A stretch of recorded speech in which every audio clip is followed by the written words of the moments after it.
everyone. I welcome you all on Unacademy, India's largest learning online platform. If I talk about myself, my name is Aishwarya Vijay. बात करते हैं कि मैं आपका इस batch course में कौन सा सब्जेक्ट लेने वाली हूँ या फिर मैं आपको क्या पढ़ाने वाली हूँ। बहुत सारे स्टूडेंट्स, बहुत सारे एस्पिरेंट्स ऑलरेडी ये जानते होंगे, बट जैसा कि आप सब जानते हैं, न्यू न्यू स्टूडेंट्स हमसे ऐड होते रहते हैं, हमारे बैच कोर्स में ऐड होते रहते हैं। तो मैं उनके लिए बता देती हूँ, मैं आपका जो पोर्शन लेने वाली हूँ वो है जनरल एप्टीट्यूड का सेशन। वेटेज की बात करें तो वेटेज है 15 मार्क्स का। 15 मार्क्स के वेटेज पे हम डील करेंगे कि किस तरीके से हमारी अप्रोच रहनी चाहिए, किस तरीके की हमारी प्रिपरेशन रहनी चाहिए कि जिसमें हम 15 में से 15 मार्क्स या फिर अगर मैं बोलूँ तो मैक्सिमम मार्क्स स्कोर कर सके।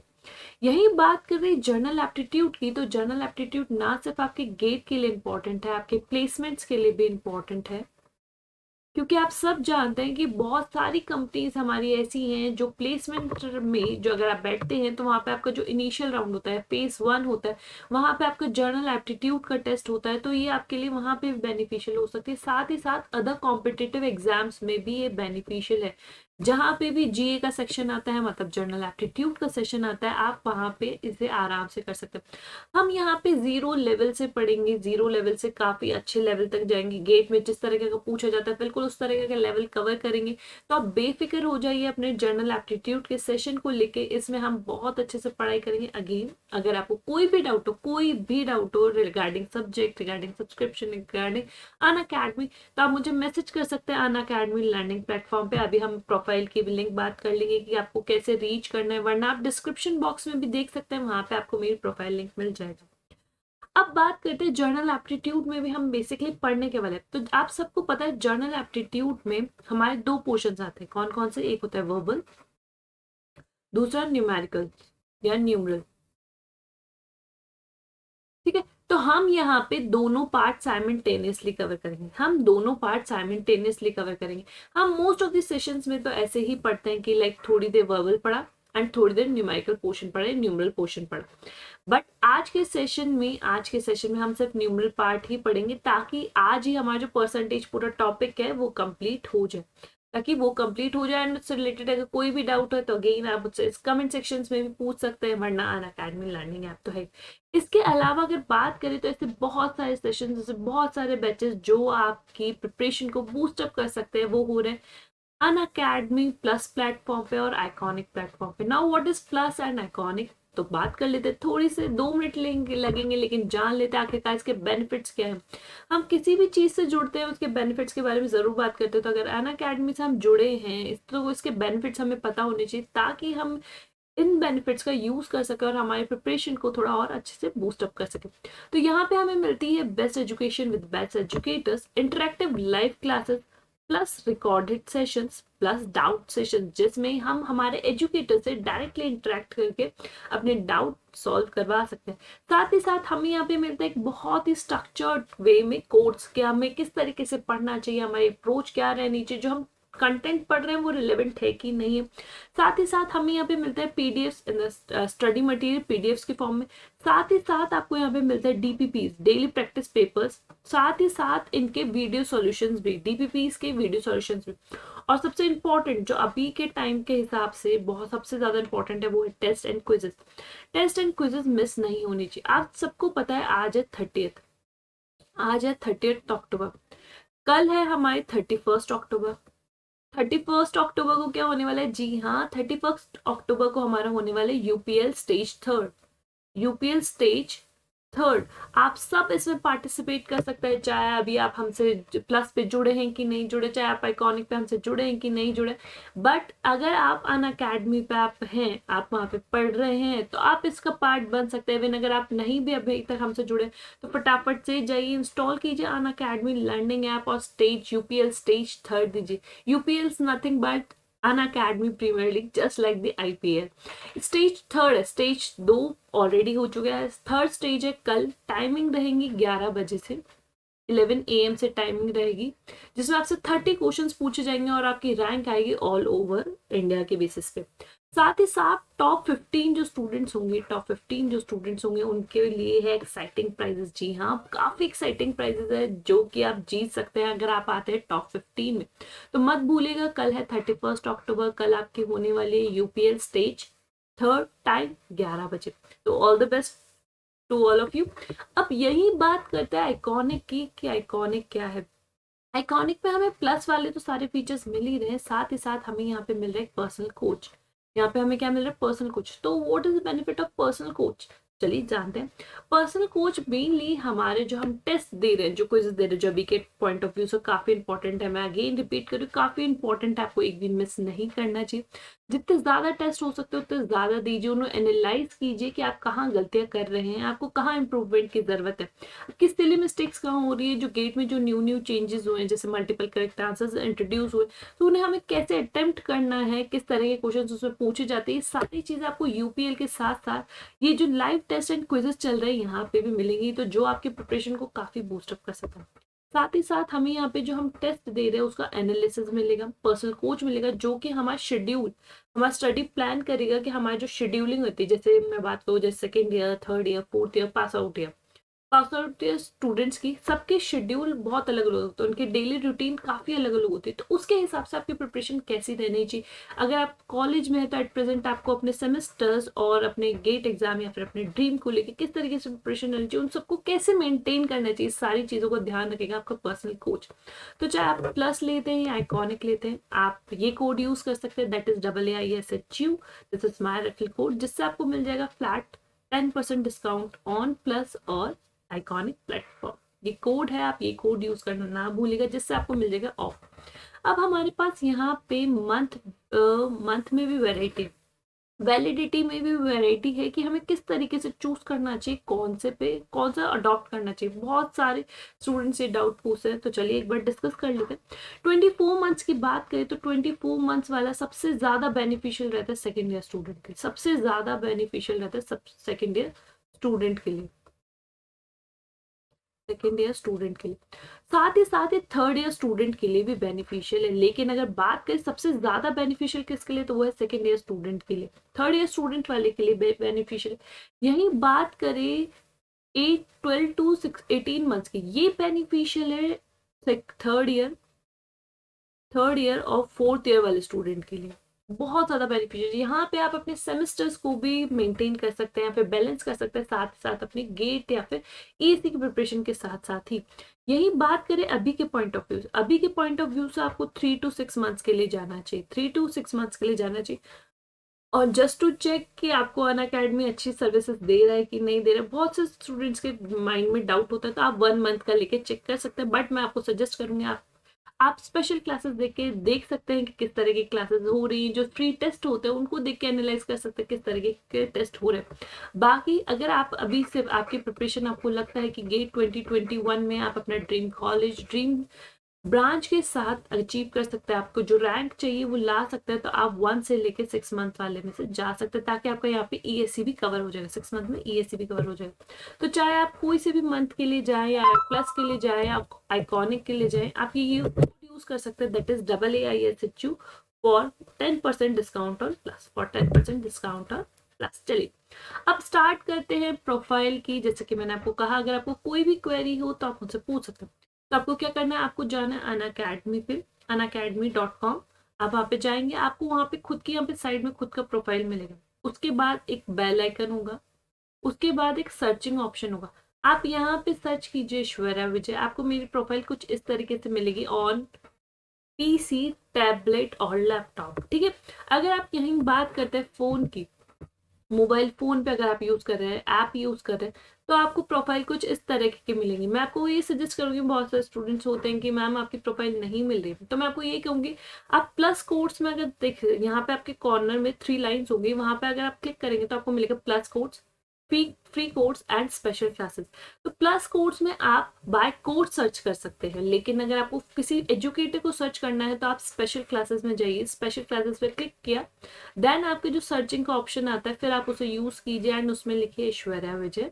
आपको मेरी प्रोफाइल इस तरीके से कुछ मिलेगी, जहां पे एक मैसेज ऑप्शन होगा, जहाँ पे आप जैसे मुझे ऐड कर लेंगे उसके बाद एक मैसेज ऑप्शन आपको विजिबल होगा, जहाँ पे आप अपनी क्वेरीज पूछ सकते हैं, कोई भी डाउट हो उन्हें पूछ सकते हैं। ठीक है, मैं मेरा बेस्ट ट्राई करूंगी कि आपकी उस क्वेरी को, उस डाउट को सॉल्व कर सके। चलिए अब चलते हैं हमारे गेट की तरफ, जो हमारा एम है उसकी तरफ, कि आज हमें क्या पढ़ना है। इससे पहले जो अदर कोर्सेज चल रहे हैं उसके बारे में भी जान लेते हैं थोड़ा सा। अदर कोर्सेज चल रहे हैं, रोज क्लासेस होती है 7 बजे, 7 से 8 क्लास होती है अन अकेडमी लर्निंग ऐप पे, जिसे आप ज्वाइन कर सकते हैं। डेली एप्टीट्यूड एंड रीजनिंग की क्लास होती है, तो आप वहाँ पे भी सेशन को अटेंड कर सकते हैं। चलिए स्टार्ट करते हैं आज का सेशन। आप सबको पता है हम परसेंटेज पढ़ रहे हैं। अब परसेंटेज में हम काफी हद तक तो कंप्लीट कर चुके थे, बट अब कुछ सेशन हमारा बचा था। कौन कौन सा? एक हमारा बचा था इलेक्शंस का, एक हमारा बचा था इलेक्शंस का पोर्शन बचा था। दूसरा हमारा बचा था प्राइस एंड कंजप्शन का, प्राइस एंड कंजप्शन का। अब प्राइस एंड कंजप्शन को हम पढ़ेंगे, लेकिन पहले हम हमारा इलेक्शन कंप्लीट कर लेते हैं। जैसे कि आपको पता है कि इलेक्शन हमारा स्टार्ट हो चुका था ऑलरेडी, इलेक्शन का कुछ हम देख भी चुके थे, बट प्राइस एंड कंजप्शन को इसके बाद पढ़ेंगे। तो चलिए सबसे पहले हम इलेक्शंस पे थोड़ी सी बात करते हैं कि आखिरकार हमें इलेक्शन में करना क्या है। तो इलेक्शन में हमें ज्यादा कुछ नहीं करना, हमें कुछ टर्म्स का ध्यान रखना है। कौन सी टर्म्स? अब इलेक्शन है तो ऑब्वियसली वोटिंग होगी, वोटिंग होगी तो वोटर्स होंगे। तो वोटर्स कौन कौन से होते हैं हमारे? एक तो होते हैं वोटर्स और एक होते हैं नॉन वोटर्स। नॉन वोटर्स वो जिन्होंने वोट्स नहीं दी, लेकिन वो वोटिंग कैटेगरी में, फिर की जो वोटिंग लिस्ट होती है उसमें है, लेकिन उन्होंने वोट नहीं दी। तो जो वोटर्स है जिन्होंने वोट दी, उन्हें हम क्या कहते हैं? Casted vote. कास्टेड वोट, या फिर हम इसे कास्टेड नॉन कास्टेड में भी कंसिडर कर सकते हैं। नॉट कास्टेड या नॉन कास्टेड, नॉन कास्टेड। अब वोटर्स ने वोट दिए तो कुछ वोट तो वैलिड भी होंगे और कुछ वोट इनवैलिड भी होंगे, ऑब्वियस सी बात है। अब हम जैसे न्यूज में देखते हैं ना कि वहां पे हेरा फेरी, मतलब कुछ इलेक्शंस हुए तो वहां पे कुछ हेरा फेरी हुई या फिर मशीन के साथ खिलवाड़ कर लिया, कुछ इनवैलिड वोट पड़ गए। इसी तरीके से हम यहाँ पे परसेंटेज में भी इसी इन सारी चीजों से ही डील करेंगे कि जो वोटर्स हैं उनके वैलिड वोट्स हमें कैलकुलेट करने हैं, इनवैलिड कैलकुलेट करने हैं, या फिर वोटर्स की बात हो रही है ऑल ओवर, या फिर इलेक्शन में कितने लोगों की पार्टिसिपेशन था, उन सारी चीजों पर डील हो रही है। तो चलिए स्टार्ट करते हैं। जैसा कि आप सबको पता है टेक्निकल इश्यू की वजह से काफी वीडियो में दिक्कत आई थी प्रीवियस सेशन में, तो हम इलेक्शंस को फ्रॉम द स्टार्टिंग डिस्कस कर रहे हैं। जो क्वेश्चन हम देखने वाले पहले के दो जो ऑलरेडी डिस्कस हो चुके हैं, उनके सिर्फ मैं आपको मेथड एक बार समझा रही हूँ, पूरा सॉल्व नहीं करवा रही, ताकि आप लोगों को काफी अच्छे से क्लियर हो जाए। ठीक है, तो यहाँ पे हमें क्या दे रखा है? यहाँ पे हमें दे रखा है in an election 10% of the voters did not cast their vote. मतलब अगर कोई इलेक्शन है जिसमें मैंने मान लिया कि 100 लोग पार्टिसिपेट कर रहे हैं, ठीक है, आप 100% भी मान सकते हैं, बट मैंने क्या मान लिया यहाँ पे? 100% को मैंने 100 ही मान लिया एक बार के लिए, 100 लोग ही पार्टिसिपेट करें। इन्होंने इसमें से 10% ने वोट नहीं दिया, 10% ने वोट नहीं दिया, बाकी कितने बचे? बाकी बचे 90। मतलब इन 90 ने क्या दिया? 90 ने वोट दिया, कास्टेड वोट। ठीक है, इस तरीके से बोल सकते हैं कास्टेड वोट्स। ठीक है, अब आगे क्या दे रखा है? And winner get 60% of the casted vote. Winner को 90, इस 90 के 60% मिले, इस 90 के 60% आप निकालेंगे तो कितना आएगा? 54।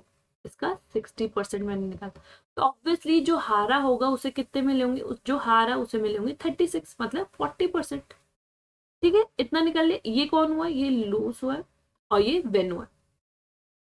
ठीक है, अब यहाँ पे हमसे क्या पूछे? Find the number of votes. हमें कितने पूछे? वोट। वोट्स की जगह आप यहाँ पे कर लीजिएगा total number of voters. Find the total number of voters, मतलब हमें इस 100 की वैल्यू बतानी है। ठीक है, हमें यहाँ पे एक और चीज दे रखी है, and he wins by 900 votes. जो जीता, मतलब ये जो जिसको 54 वोट्स मिले, वो किससे जीता? 900 वोट से जीता। लेकिन अगर हम यहाँ पे देखें तो वो यहाँ पे कितने वोटों से जीता? यहाँ पे वो जीता सिर्फ 18 वोट से। नहीं, 18 वोट्स नहीं, कितनों से जीता? 900 से। मतलब इस 18 की वैल्यू कितनी है? 900, बिल्कुल से। तो यहाँ पे से एक की वैल्यू हुई, एक की वैल्यू 50। जब एक की वैल्यू 50 है तो हमें यहाँ पे भी क्या करना पड़ेगा? इंटू 50 करना पड़ेगा।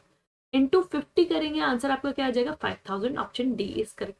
अगर सपोज यहाँ पे से आपसे ये पूछा कि find the number of casted vote, find the number of casted voters या फिर वोट्स, या वोटर्स, ठीक है, कास्टेड वोटर, तो आपको क्या करना पड़ता है? आपको इस 90 को मल्टीप्लाई करना पड़ता है, इस 90 को मल्टीप्लाई करना पड़ता है 50 से। इस चीज का ध्यान रखिएगा और आंसर आ जाता 4500 वोटर्स।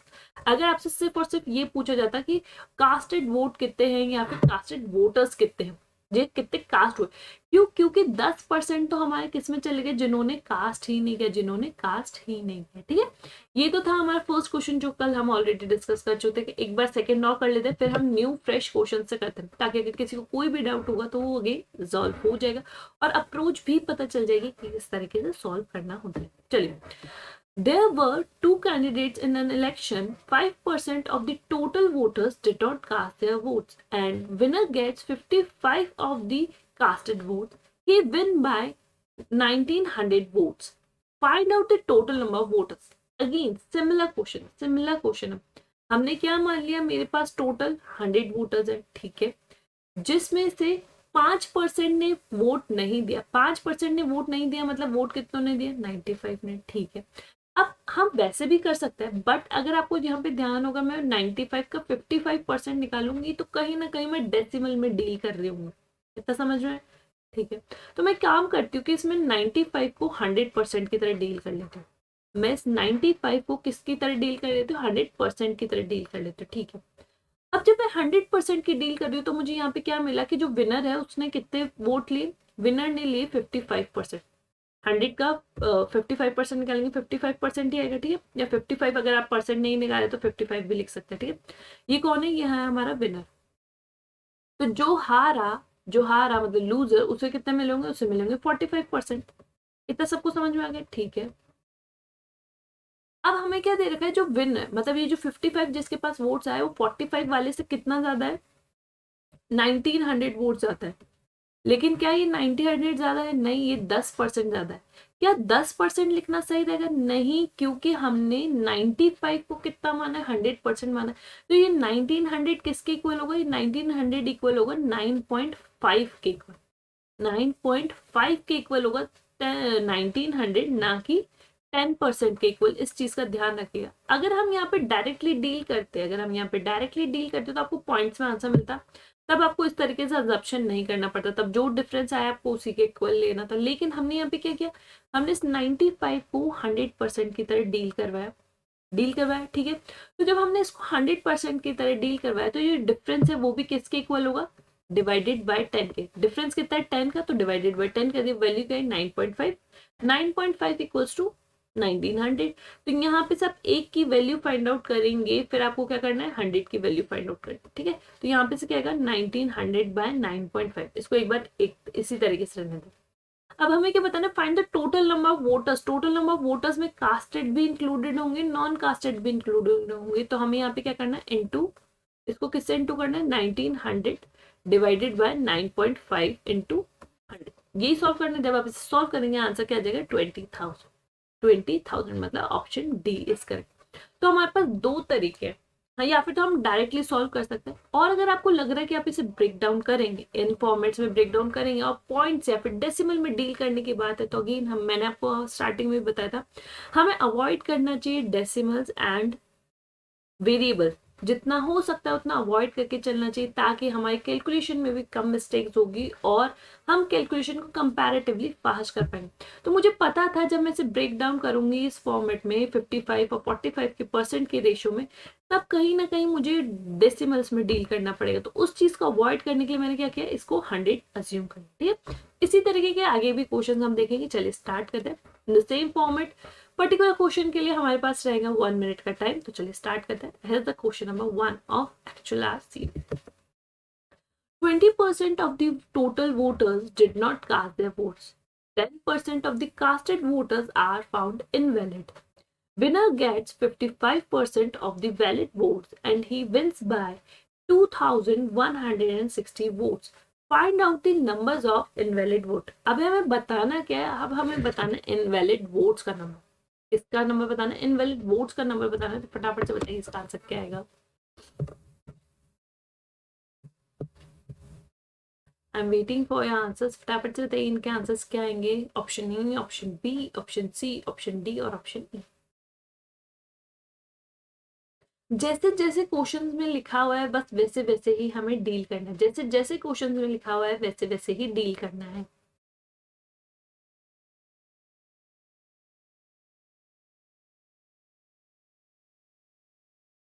चलिए, टाइम होता है यहीं खत्म और हम देखते हैं इसका करेक्ट आंसर क्या है।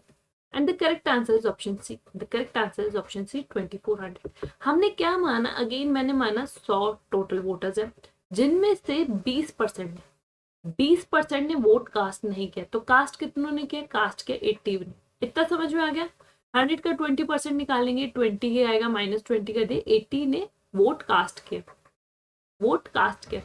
अब इसमें से भी क्या हुआ, इसमें से भी 10% -10% क्या हो गए, इनवैलिड हो गए, इनवैलिड हो गए। वैलिड कितने बचे, 10% निकालेंगे आएगा 8, तो यहाँ पे वैलिड कितने बच गए, वैलिड बच गए मेरे पास 72 वोट्स।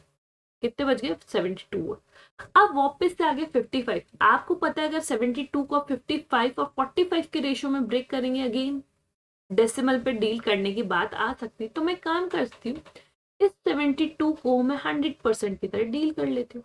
ठीक है, अब ये 100% किस किस में ब्रेक हुआ है, एक हुआ है 55% में, और दूसरा किस में ब्रेक होगा, ऑब्वियसली 45% में ही ब्रेक होगा। इतना क्लियर हुआ, ठीक है। हमें क्या बोला कि विनर को कितने मिले, 55% मिले, और लूजर को 45% मिले, बट वो जीता कितने से, वो जीता 2160 वोट से, 2160 वोट। बट वो एक्चुअली जीता कितना, डिफरेंस कितना है, 10 का। 10 का है मतलब डिवाइडेड बाय 10, मतलब 7.2 की वैल्यू कितनी है, 7.2 की वैल्यू 2160। 7.2 की वैल्यू कितनी है, 2160। तो यहाँ पे से आपको सबसे पहले क्या निकालनी है, 1 की वैल्यू निकालनी, 1 की वैल्यू निकालनी, ताकि आपके पास आंसर। अब हमसे पूछा क्या है, यहाँ पे पूछा है find out the number of invalid vote. Invalid vote कितने हैं हमारे, इनवैलिड वोट है 8। इनवैलिड वोट कितने हैं, 8। तो हमें सिर्फ इस पे डील करना है। तो हम 1 की जगह किसकी निकाल लेते हैं, वैल्यू निकाल लेते हैं 8 की। तो 8 की वैल्यू कैसे निकालेंगे, सिंपली 2160 डिवाइडेड बाय 7.2 इंटू जितना नंबर यहाँ पे उतना ही नंबर यहाँ पे 8। जैसे ही हम इसे कैलकुलेट करेंगे, द करेक्ट आंसर इज 2400। 2400 ये हमारे क्या है, ये है हमारे इनवैलिड वोट्स, इनवैलिड। ये चीज क्लियर हुई। बस इसी तरीके का पैटर्न हमें अपनाना है। हमें जैसे जैसे क्वेश्चन में दिया हुआ था, हमने बिल्कुल वैसे वैसे ही किया। सबसे पहले हमें क्या दिया कि 20% of the total voters did not cast their vote. तो हमने पहले टोटल 100 माना, उसमें से 20% रिमूव कर दी। 20% रिमूव कर दिए, तो कास्ट कितनों ने किया, कास्ट किया 80 लोगों ने। अगर 100 लोग मान के चल रहे तो 80, या फिर अगर परसेंट मान के चल रहे तो 80% ने किया। ठीक है, उसके बाद हमें बोला कि 10% कास्टेड वोट में से इनवैलिड हो गए, 10% इनवैलिड हो गए। आपने 80 माना था, तो इनवैलिड कितने हो गए, इनवैलिड हो गए 8 वोट। 10% निकाला 8 वोट। वैलिड कितने रहे, वैलिड रहे 72। अब इस 72 में से हमें क्या बोल रखा है कि जो विनर है, विनर को देखो, winner gets 55% of the valid vote. मतलब इस 72 के 55% वोट्स किससे मिले, विनर को मिले। तो बाकी के किसको मिलेंगे, ऑब्वियस सी बात है, लूजर को मिलेंगे। तो हमने 72 को किस तरीके से डील कर लिया, हमने इस 72 को डील कर लिया 100% की तरह से, ताकि हमें डेसिमल में डील ना करना पड़े। डिफरेंस कितना है, 10 का। लेकिन डिफरेंस 10 का, नो के कितने का, 7.2 का, क्योंकि हमने 7.72 को डील किया 100% की तरह। तो डिवाइडेड बाय 10, 7.2 की वैल्यू कितनी, 2160, उसको इक्वल करके हमें इनवैलिड की निकाले। तो इनवैलिड हमारे पास कितने थे, 8 वोट से सिंपली कैलकुलेट कर लिया। ठीक है, अगर यहाँ पे से आपसे टोटल भी पूछा तो आपको 100 से करना होता, कास्टेड वोट का पूछना होता तो 80 से करना पड़ता, वैलिड वोट्स का पूछना होता तो इंटू 72 से करना होता। ठीक है, इस तरीके से डील कर। चलिए चलता है हमारे नेक्स्ट क्वेश्चन पे। Next question is 10% of the total voters did not cast their votes and 10% of the casted voters found invalid votes. Winner gets 75% of the valid votes and wins by 810 votes. Find the number of voters who did not cast their votes. मैंने यहाँ पे election में जिस भी तरीके के possible questions बन सकते थे या फिर पॉसिबल पैटर्न्स बन सकते थे, वो सारे यहाँ पे इंट्रोड्यूस कर दिए, ताकि हमारी हर पे प्रैक्टिस हो जाएगी, और किसी भी तरह का क्वेश्चन पूछा जाए तो अगेन हम आंसर उसका दे सकते हैं। चलिए फटाफट से आंसर बताइए कि आंसर क्या होगा। इस बार हमें बताना है कि who did not cast their vote, जिन्होंने वोट कास्ट नहीं किया उनका नंबर बताना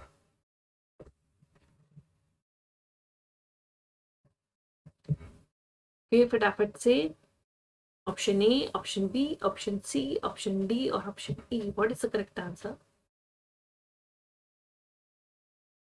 चलिए देखते हैं। And the correct answer is option E 200. कैसे? अगेन मैंने क्या माना, 100 मेरे पास टोटल वोटर्स थे, जिनमें से 10% ने वोट कास्ट नहीं किया, नॉट कास्टेड।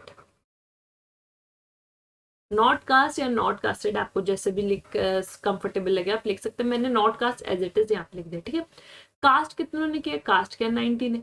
अब इसमें से भी 10% इनवैलिड हो गए, 10% इनवैलिड हो गए, -10%। कौन से वाले? इनवैलिड। ये 10% इनवैलिड हो गए तो वैलिड कितने बचे? वैलिड बचे 71।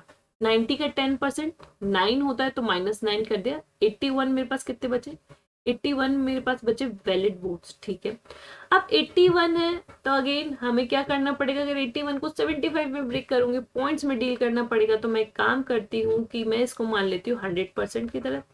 100% में 75% अगर विनर को मिले हैं तो 25% किसको मिले होंगे? लूजर को मिले होंगे। डिफरेंस कितने का है? डिफरेंस है 50 का। इस बार क्या है? 50 का डिफरेंस, इस चीज का ध्यान रखिएगा। डिफरेंस है 50 का तो डिवाइडेड बाय 50 करना पड़ेगा, यहाँ पे डिवाइडेड बाय 50 करना पड़ेगा, इस चीज का ध्यान रखें।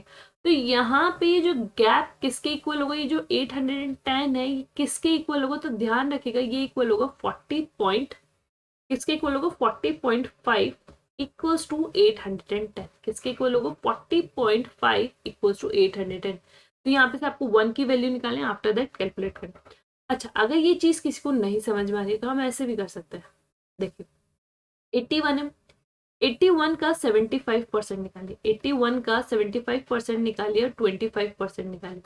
75% क्यों? क्योंकि विनर को मिले हैं 75% वोट और लूजर को कितने मिले हैं? 25%।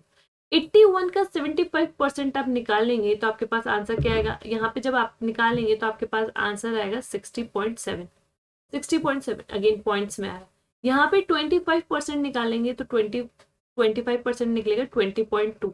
यहाँ पे से डिफरेंस निकालेंगे तब भी कितना है? 40.5 है, 40.5 है। और या फिर आप क्या कर सकते हैं? आप सिंपली 81 को डिवाइड कर दीजिए 50 से, डिवाइड कर दीजिए 50 से।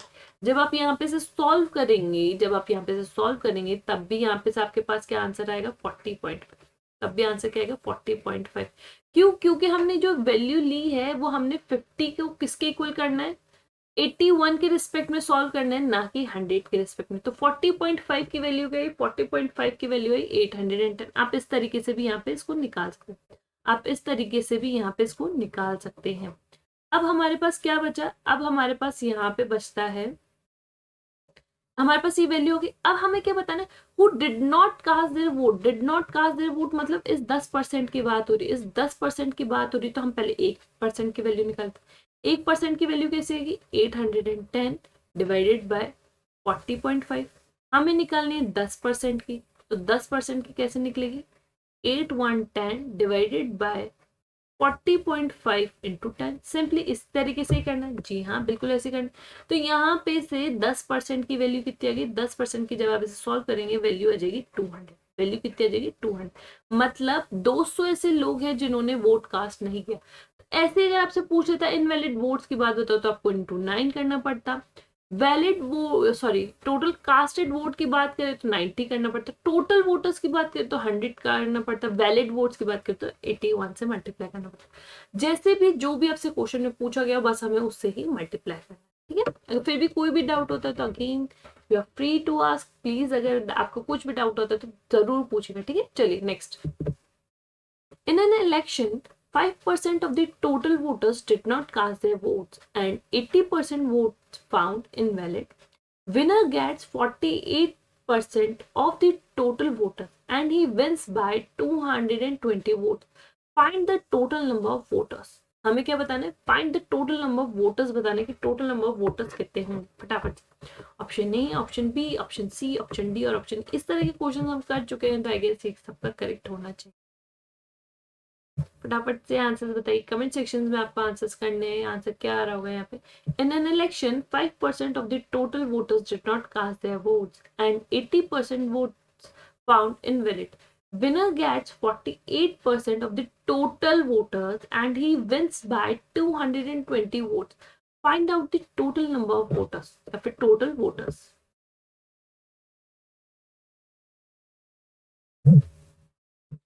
चलिए, and the correct answer is, and the correct answer is option सी।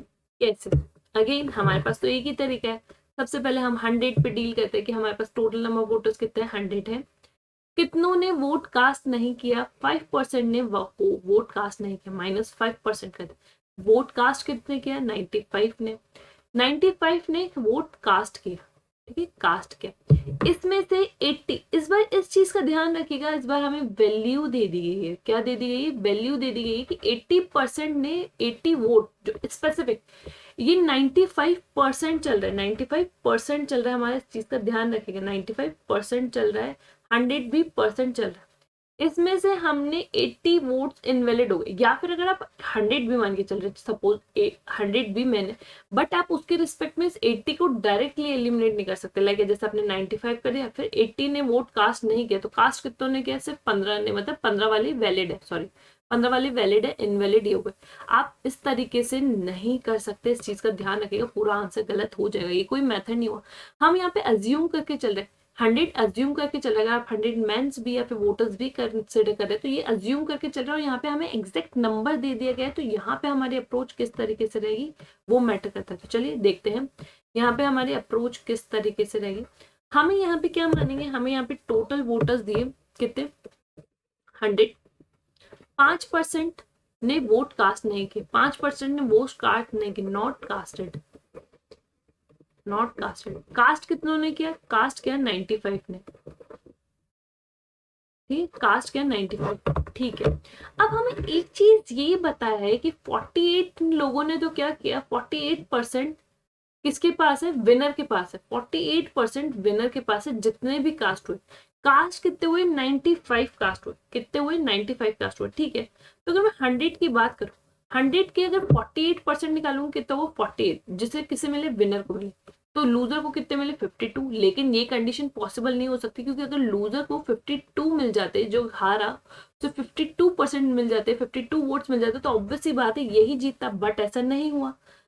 तो यहाँ पे अगर 100% का 48 ही है, तो यहाँ पे भी क्या हुआ है, विनर को 95 में से कितने मिले? 48 वोट्स मिले, तो बाकी के किसको मिले? बाकी के बचे 47 किसको मिले? लूजर को, या फिर जिसने वो वोट जो है इलेक्शन जो हार गया, ठीक है।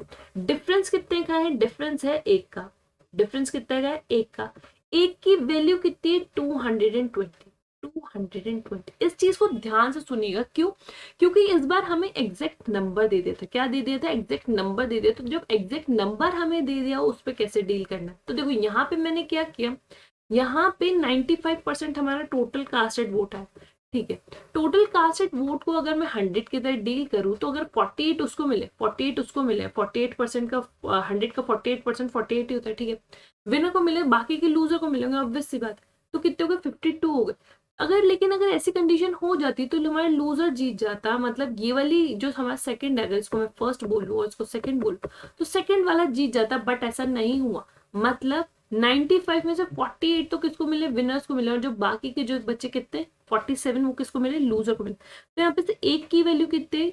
228, 220। हमसे पूछा किस, क्या है? Total number of voters, total number of voters पूछा है, मतलब अगर हमें एक की वैल्यू दे रखी है, तो अब हमें निकालना है 100 की वैल्यू। लेकिन लेकिन एक चीज का ध्यान रखिएगा, हमें यहाँ पे से अभी ये इनवैलिड वोट्स भी हटाने, हमें यहाँ पे से इनवैलिड वोट्स हटाने, मतलब -80 करने पड़ेंगे, -80 करने पड़ेंगे, क्योंकि यहाँ पे हमें ये नहीं लिखा हुआ कि ये जो विनर को जो 48% वोट मिले हैं, ये सिर्फ वैलिड वोट में से मिले। कहीं लिखा हुआ है ऐसा नहीं, मतलब इसमें इनवैलिड भी इंक्लूडेड है, तो मतलब ये 80 वोट्स हटाने पड़े। तो 80 वोट्स हटाएंगे तो आपके पास वैल्यू क्या है? 180। ये कौन से वोट्स हटाए मैंने? इनवैलिड वाले। क्यों हटाए? क्योंकि यहाँ पे कहीं पे भी नहीं लिखा हुआ कि ये जो 48% वोट मिले, ये वैलिड वोट में से मिले। प्रीवियस क्वेश्चन में देखते हैं, प्रीवियस क्वेश्चन की बात करें तो देखो, winner get 75% of the valid votes, valid votes. क्या आपको नेक्स्ट क्वेश्चन में यहाँ पे कहीं पे भी ऐसा पॉइंट दिख रहा है कि वैलिड वोट्स? नहीं, इनवैलिड वोट्स भी इंक्लूडेड हैं, तो इनवैलिड वोट्स भी निकालने पड़े। तो टोटल, अब ये जो है ये कितना है? ये हमारे टोटल वैल्यू है, मतलब 1 की टोटल वैल्यू है, ठीक है। 1 की टोटल वैल्यू आ गई, तो अब हमसे पूछे total number of voters. Total number of voters हमने कितने माने थे? 100 माने थे। 100 इंटू कितना? 140 करना पड़ेगा। आंसर क्या आ जाएगा? 40,000। आंसर क्या आ जाएगा, ऑप्शन सी इज करेक्ट। इस चीज को ध्यान रखिएगा, इसमें जो हमें टर्म्स ध्यान में रखनी थी, वो क्या, कि winner gets 48% of the total voters, इस चीज का ध्यान रखिएगा, ऑफ द टोटल वोटर्स, मतलब जिसमें नॉन कास्टेड भी है इंक्लूडेड, और जहां पे कौन है हमारे, सॉरी नॉन कास्टेड नहीं, कास्टेड इंक्लूडेड है लेकिन इनवैलिड वाले इंक्लूडेड है, तो हमें सबसे पहले तो वैलिड हटाना पड़ेगा, ठीक है, इनवैलिड वाले हटाने पड़ेंगे ताकि हमारे पास वैलिड वाले, फिर हम कैलकुलेशन करेंगे और उसके हिसाब से हम आंसर करेंगे, ठीक है। उसके हिसाब से हमने क्या किया, पहले 100 अज्यूम कर लिया, 100 में से 95 ने कास्ट किया, 95 में से हमने 100 की तरह डील करके पहले ये निकाल लिया कि कितने मिले हुए, डिफरेंस कितना है 120 का, लेकिन 120 में हमारे इनवैलिड भी इंक्लूडेड है, इनवैलिड हटाए तभी हमारे पास वैल्यू आ पाए, ठीक है। अगर फिर भी डाउट हो तो अगेन प्लीज पूछ लीजिएगा। Next, two candidates A and B participated in an election. 40% of the total voters promised to cast A and remaining promised with A. On the day of election, एक second यहाँ पे आएगा B, ठीक है। On the day of election, 15% of the promised voters did not cast vote to A and 25% of the promised voters did not cast to B. After all this, B won election by 750 votes. Find out the total number of voters. अच्छा question है, फटाफट से किया, easy है लेकिन अच्छा question है, बहुत इजी, आप आराम से कर लेंगे, बस जैसे जैसे मैथड हम अभी तक पढ़ते हुए आए बस आपको वैसे ही करना है।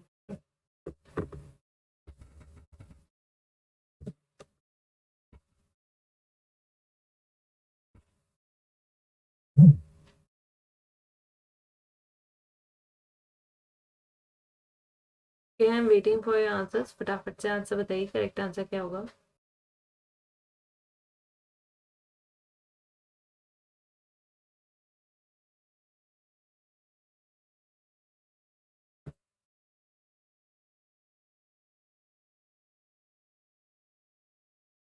चलिए, and the correct answer is option D. Correct answer is option D. कैसे फाइंड आउट करना है, ठीक है। कौन कौन कैंडिडेट है, एक है हमारा ए, दूसरा है कैंडिडेट बी, ठीक है। Participated in election 40% of total voters, total कितने होंगे, टोटल 100 होंगे, ठीक है। इनमें से 40 ने क्या प्रॉमिस किया, 100% को हम एक तरीके से 100 ही डील कर रहे हैं, 100 में से 40 ने प्रॉमिस किया कि वो ए को वोट देंगे, तो बाकी के रिमेनिंग कितने बचे, रिमेनिंग बचे 60, इन्होंने बी को प्रॉमिस किया, ठीक है। On the day of election, but election के डे क्या होता है 15%, मतलब इस 40 का 15%, इन्होंने क्या किया, इन्होंने धोखा दे दिया, ए को वोट ना देके क्या किया, इन्होंने ए को वोट नहीं दिया। ऑब्वियसली जब ए को वोट नहीं दिया, वोट तो दिया है, तो किसको दिया होगा, दो ही पार्टिसिपेंट है, अगर दो ही पार्टिसिपेंट है, अगर मैंने एक इसको वोट नहीं दिया तो ऑब्वियस सी बात है मैंने इसको वोट दिया होगा, या फिर अगर मैंने इसको वोट नहीं दिया तो ऑब्वियस सी बात है मैंने इसको वोट दिया होगा।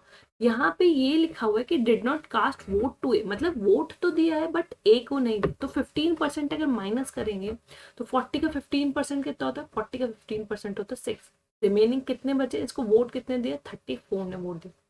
सिमिलरली बी के 25% लोगों ने धोखा दे दिया, मतलब इसको वोट कास्ट नहीं किया, 25% की वैल्यू बताए तो 25% की वैल्यू होती है 15, तो -15 यहाँ पे करेंगे तो कितना बचा 45। इतने इतने वोट्स तो मिले, बट ये जो जिन लोगों ने ये चीटिंग की, मतलब ये 6 यहाँ के ए के 6 लोगों ने और बी के 15 लोगों ने, ये वोट किसके पास गए, ये 6 वोट गए बी के पास, और ये जो 15 वोट है ये वोट किसके पास गए, ए के पास। तो यहाँ पे अब वोटिंग कितने हो गए, टोटल हो गए 34 प्लस 15, और यहाँ पे कितने हो गए 45 प्लस 6 हो गए। टोटल वोट्स कितने हुए, यहाँ पे अगर बात करें तो टोटल वोट्स मिले ए को 49, बी को कितने मिले, बी को मिले 51, बी को कितने मिले 51। डिफरेंस की बात करें तो डिफरेंस यहाँ पे कितना है, डिफरेंस आया 2 वोट्स का, लेकिन ये डिफरेंस 2 वोट्स का नहीं होकर कितने का है, बी किससे जीता, 750 वोट से जीता, मतलब 2 की वैल्यू है 750, तो 1 की वैल्यू क्या है, 1 की वैल्यू है 375, 375 है, ठीक है। अब हमसे पूछेंगे find the total number of voters, total number of voters तो हमारे कितने थे, 100 थे, तो 100 into 375, 100 into 375, and the correct answer is 37,500। हमारे पास क्या है, टोटल नंबर ऑफ वोटर्स कितने हैं, 37,500 टोटल नंबर ऑफ वोटर्स। ठीक है, चलिए नेक्स्ट हमने यहाँ पे क्या किया, बस हमने जो जो कंडीशन दे रखी थी हमने उसके हिसाब से ही अप्लाई किया। हमें क्या बोला, ए को 40% हमने 100 ही माना, तो 40 लोगों ने प्रॉमिस किया, उसके 15% मतलब 6 लोग मुकर गए, इन्होंने किसको वोट दे दिया, बी को दे दिया, तो ये वोट्स बी के साथ चले जाएंगे। सिमिलरली बी में भी इसी तरीके से वो 25% था, 15 किसको मिल गया, ए को मिल गया। यहाँ पे हमारे पास टोटल वोट्स आ गए, ये टोटल वोट्स आ गए जो एक्चुअली इनको मिले, किसको, ए और बी को। बस हमारे पास वैल्यूज आ गई, फिर हमने डिफरेंस निकाल के आंसर निकाला। Next 60% of the total voters cast their votes and A won the election by 600 votes. If B gets 40% more votes, then result gone tie. Result tie. Find out the total number of voters. ऐसी condition में total number of voters कितने होंगे, हमें बस ये बताना फटाफट से। ऑप्शन ए, ऑप्शन बी, ऑप्शन सी, ऑप्शन डी और ऑप्शन ई। इसमें बस एक कंडीशन समझनी, अगर आप वो कंडीशन क्लिक कर गई तो आपका आंसर करेक्ट आ जाएगा। फटाफट से वो कंडीशन सोचने की कोशिश कीजिए कि टाई वाली कंडीशन कब आएगी, जैसे कौन सी कंडीशन होगी कि जब ये जो कंडीशन है ये 600 वोट्स की टाई हो जाए, इसकी वजह से टाई हो जाए। ओके, फटाफट से आंसर बताइए।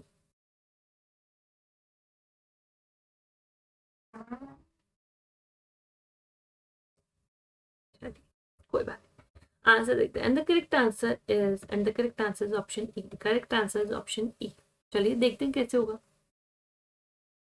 देखिए अगेन हम क्या मान के चलते हैं, हमारे पास है 100 वोटर्स ही हैं, जिसमें से 60 ने क्या किया, 60 of the total voters cast their votes and A won the election by 600। मतलब 60 ने वोट कास्ट किया, ठीक है, 60 ने वोट कास्ट किया तो इनवैलिड कितने हो गए, ऑब्वियस सी बात है 40।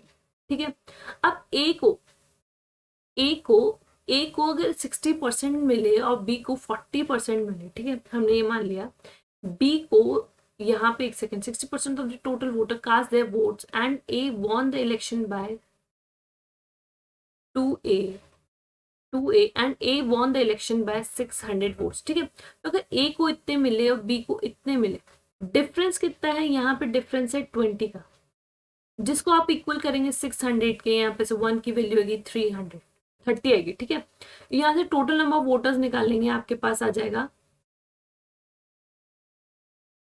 30,000। ठीक है, कितना आ जाएगा, यहाँ पे 3000 आ जाएगा। लेकिन एक सेकेंड मैं दोबारा समझाती हूँ इसको। ऐसे हमने यहाँ पे क्या किया, हमने यहाँ पे दे रखा है 60% of the total voter cast their vote to A and A won the election by 600 vote.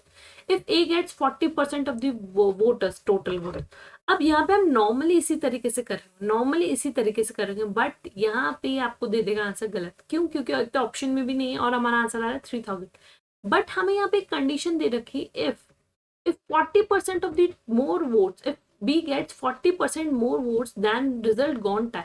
ऐसी कंडीशन कब होगी, देखो इस चीज को ऐसे समझो, लाइक जैसे मेरे पास 4 पेन है, अभी मेरे पास 4 पेन है, ठीक है, मैंने एक पेन दे दिया श्वेता को, एक पेन दे दिया श्वेता को, 3 पेन दे दिए शिवानी को, 3 पेन दे दिए मैंने शिवानी को। ठीक है, अब ऐसी कंडीशन में क्या है, अनइक्वल है, डिफरेंस कितना आ रहा है, डिफरेंस आ रहा है 2 का, डिफरेंस कितना आ रहा है 2 का। बट अगर इस डिफरेंस जो आ रहा है, अगर मैंने इसको भी इक्वली डिवाइड कर दिया होता, मतलब अगर इसको भी मैंने इसको इक्वल, एक तो पहले से दिया और इसको इक्वल डिवाइड कर दिया 1, और यहाँ पे से ऑब्वियसली अगर इक्वल डिवाइड किया तो यहाँ पे से एक कम करना पड़ेगा, 3 - 1। तो इन दोनों के पास, श्वेता और शिवानी के पास कितने कितने पेन हो गए, 2 पेन हो गए, मतलब ये कंडीशन इक्वल है। मैंने क्या किया, मैंने ये जो डिफरेंस आ रहा था इसको इक्वली ब्रेक कर दिया, मैंने इसको इक्वली ब्रेक कर दिया। कुछ चीज समझ पा रहे हो यहाँ पे से, हाँ एग्जैक्टली यही चीज हमें यहाँ पे करनी है। यहाँ पे डिफरेंस हमारे पास कितना है, 600 का।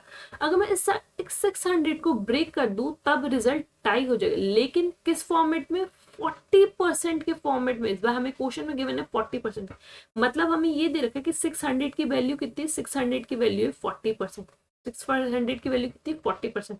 तो 1% की वैल्यू कितनी होगी, 1% की वैल्यू होगी 15, 1 की वैल्यू होगी 15। ठीक है, तो यहाँ पे से 100 की वैल्यू कितनी हो जाएगी, 100% की वैल्यू हो जाएगी 1500।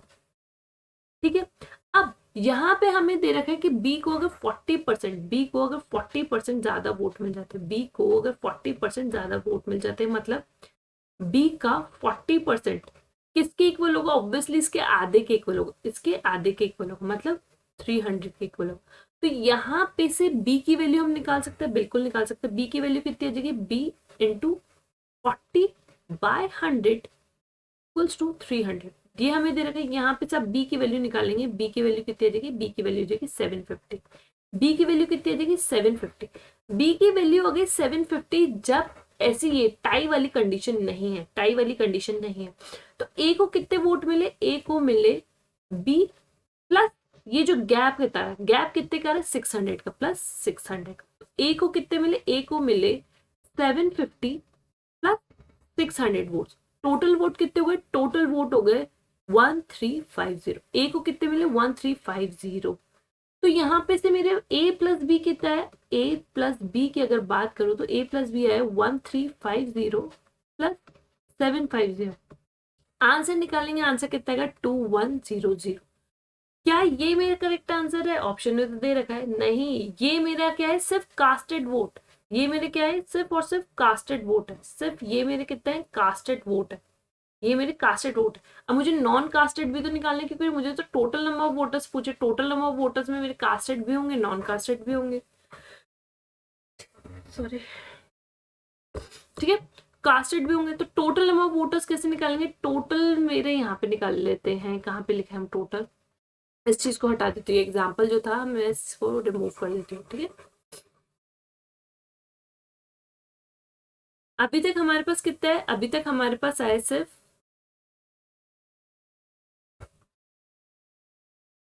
अभी तक हमारे पास आए सिर्फ कास्टेड। कास्टेड कितने हुए? ये हमारे कास्टेड है। टोटल क्या होंगे? टोटल होंगे मेरे casted plus not casted. Casted तो आ गए कितने? नॉन कास्टेड कितने होंगे? बाकी के रिमेनिंग, बाकी के रिमेनिंग मतलब 40%। तो मुझे क्या करना पड़ेगा? यहाँ पे 2100 का 40% निकालना पड़ेगा इंटू 40। आप कैलकुलेट करेंगे, आपका आंसर आ जाएगा 3500। 3500। यहाँ पे मैंने क्या किया? नॉट कास्टेड कैसे निकलेंगे? नॉट कास्टेड निकलेंगे 2100 डिवाइडेड बाय 60। कितना? 40% रिमेनिंग, तो यहाँ पे 40। 100 कैंसिल हो गया, इसलिए मैंने 100 टर्म नहीं लिखा, क्योंकि टोटल के 40% नॉट कास्टेड थे। यहाँ पे कास्टेड नॉट कास्टेड भी वो टोटल में तो कैलकुलेट होंगे। तो टोटल आंसर 3500। 3500। ठीक है, चलिए नेक्स्ट। अब आ गया हमारा price and consumption. Price and consumption वाला आ गया, तो फटाफट से करिए। The price of sugar is increased by 20%. By how much percent the family should reduce their consumption so that their expenditure remains unchanged? बहुत इजी क्वेश्चन है, आपको फटाफट से इसका आंसर बताना है। इसका आंसर क्या आएगा correct? The price of sugar is increased by 20%. By how much percent the family should reduce their consumption so that their expenditure remains unchanged? हमें अनचेंज वाली कंडीशन बतानी है।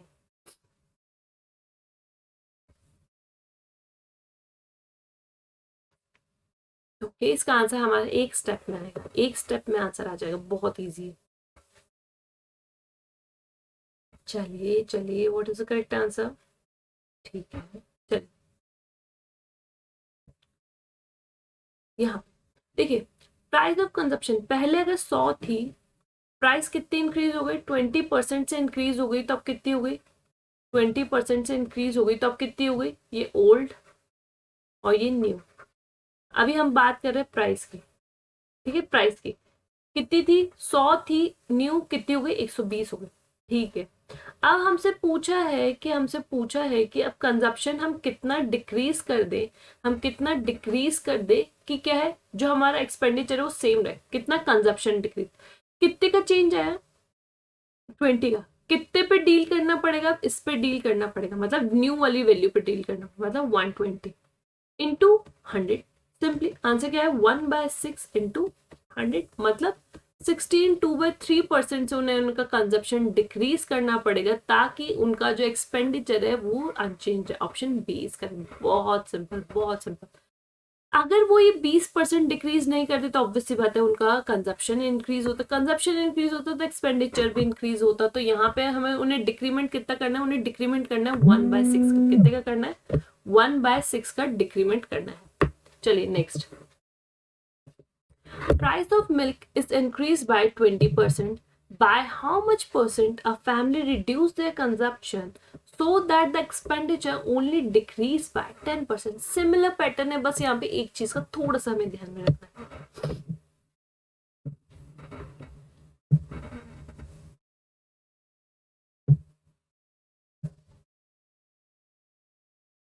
फटाफट से बताइए what is the correct answer. Option A, option B, option C, option D और option E.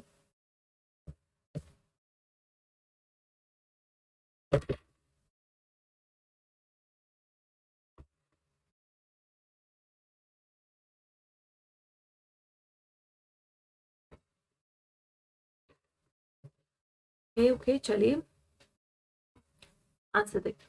And the correct answer is, यहाँ पे क्या आएगा? 8 1/3. कैसे? पहले प्राइस कितनी थी? 100 थी. बढ़ने के बाद कितनी हो गई? 20% से बढ़ी तो कितनी हो गई? 120 हो गई. ठीक है.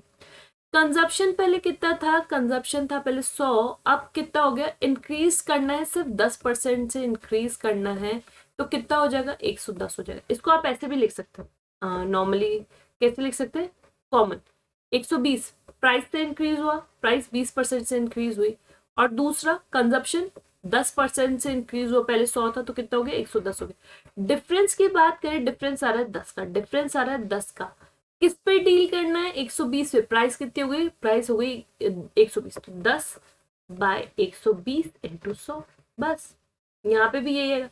आप इसे सॉल्व करेंगे, आंसर क्या आएगा? 8 1/3%. Option e is correct. बहुत simple question. Next. Price of sugar is increased by 25%. By how much percent a family reduced their consumption so that their expenditure only decreased by, इस बार क्या हो रहा है? Decreased by 5%. Same pattern आपको follow करना है, answer बताना है. करेक्ट आंसर क्या होगा? ऑप्शन ए, ऑप्शन बी, ऑप्शन सी, ऑप्शन डी और option E. Price of milk is increased by 25%. By how much percent a family reduce their consumption so that their expenditure only decrease by 5%? फटाफट से बताइए what is the correct answer.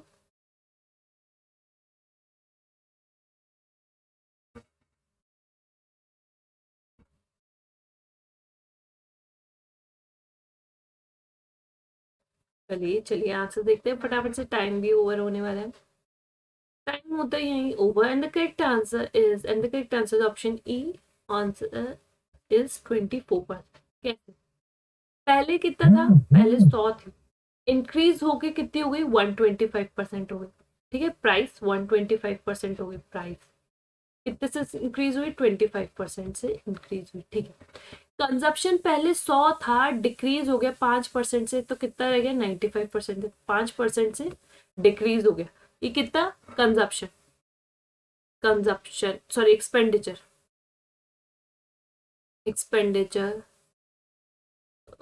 तो हमें यहाँ पे difference की बात करें, डिफरेंस कितना है? डिफरेंस है 30 का. 30 डील किस पे होगा? 125 पे. 125 30 divided by 125 into 100. Answer is 24%. Simple. बहुत easy. Next. Price of sugar is increased by 20%. By how much kg a family reduce their consumption so that their expenditures remains unchanged? If their original expenditure is 42 kg. अब इस बार हमें exact amount दे दिया है, इस चीज का ध्यान रखिएगा. एग्जैक्ट अमाउंट दे दिया. Price of sugar is increased by 20%. By how much kg a family reduce their consumption so that their expenditure remains unchanged? If their original expenditure is 42 kg.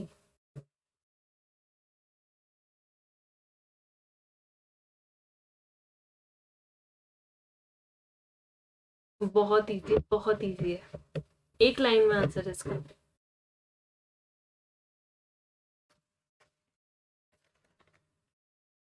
चलिए हमारे सारे पॉसिबल टाइप्स भी खत्म होने वाले हैं, फिर हम न्यू सेशन या न्यू टॉपिक भी स्टार्ट कर सकेंगे. चलिए देखते हैं.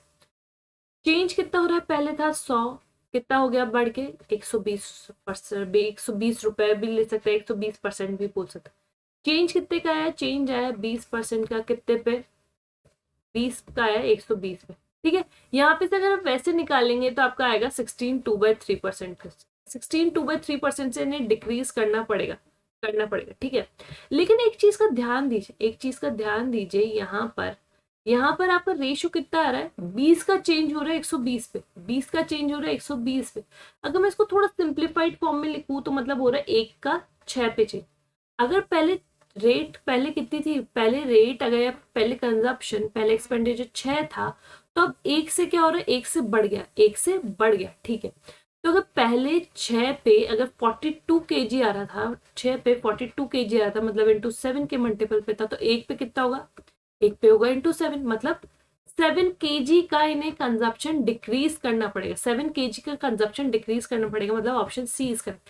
अगर अगर आपसे यहाँ पे से एग्जैक्ट अमाउंट ये पूछ लेता कि अब इनको कितना कंज्यूम करना है, कितना कंज्यूम करना है, तो आपको क्या करना पड़ता है, 42 माइनस 7 मतलब 35। या फिर आप यहाँ पे से ये भी कर सकते थे, इतना पहले था, इतने से डिक्रीज हुआ, बचा कितना 5, 5 into 7, आंसर क्या आ जाता है आपका 35 kg, आंसर आ जाता है 35 kg। कुछ टॉपिक्स ऐसे हैं जैसे आप बात कर सकते हैं percentage, ratio, proportion, mixture and allegation. ये कुछ टॉपिक्स ऐसे हैं कि अगर आप पे इनकी कमांड हो गई ना, तो आपको कोई सा भी क्वेश्चन दे दे, आप बहुत easily with in seconds answer निकाल सकते हैं, विद इन सेकेंड्स आंसर निकाल सकते हैं। देखिए अब यहाँ पे क्या हो रहा था, आपको इतना पूरा लिखने की जरूरत ही नहीं थी।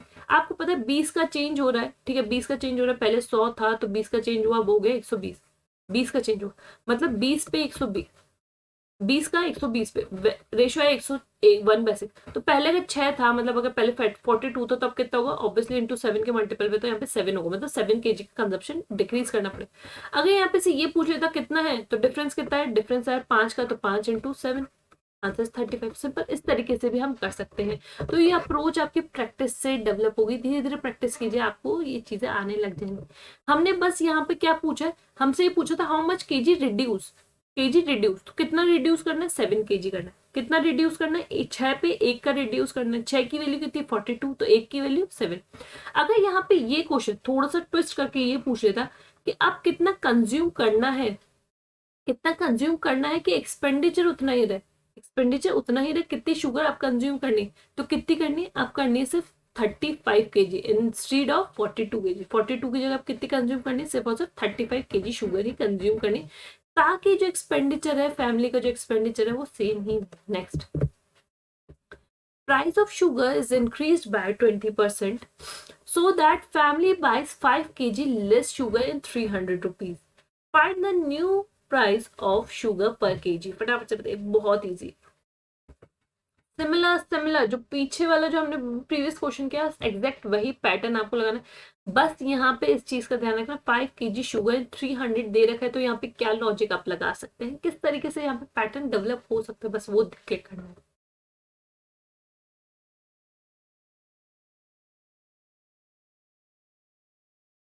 हमें न्यू प्राइस बतानी है, इस चीज का ध्यान रखिएगा।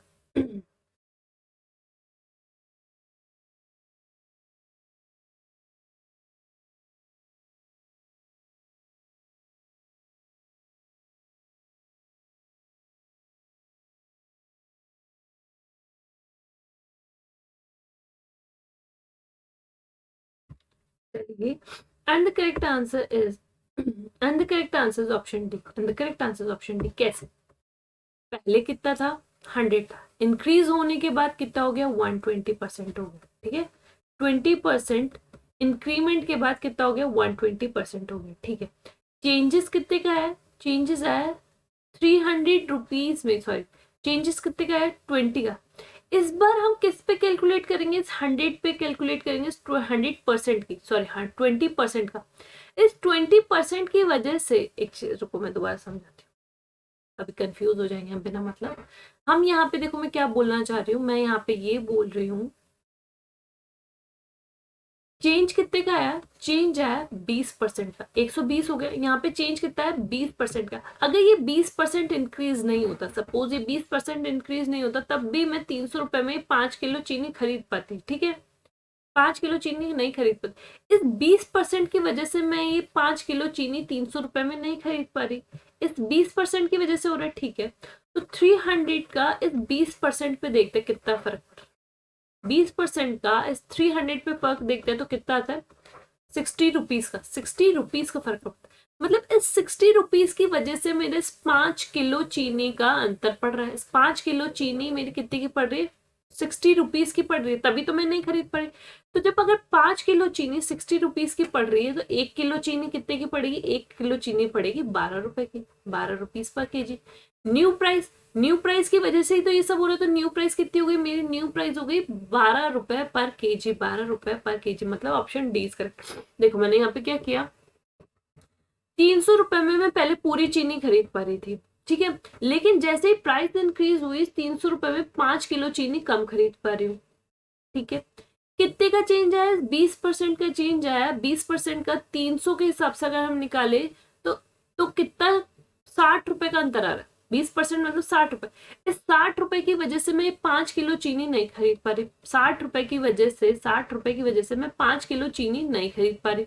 तो 1 किलो चीनी की रेट क्या होगी, 1 किलो चीनी की रेट हो गई 60/5, मतलब 12 रुपीज पर केजी। ये हो गई।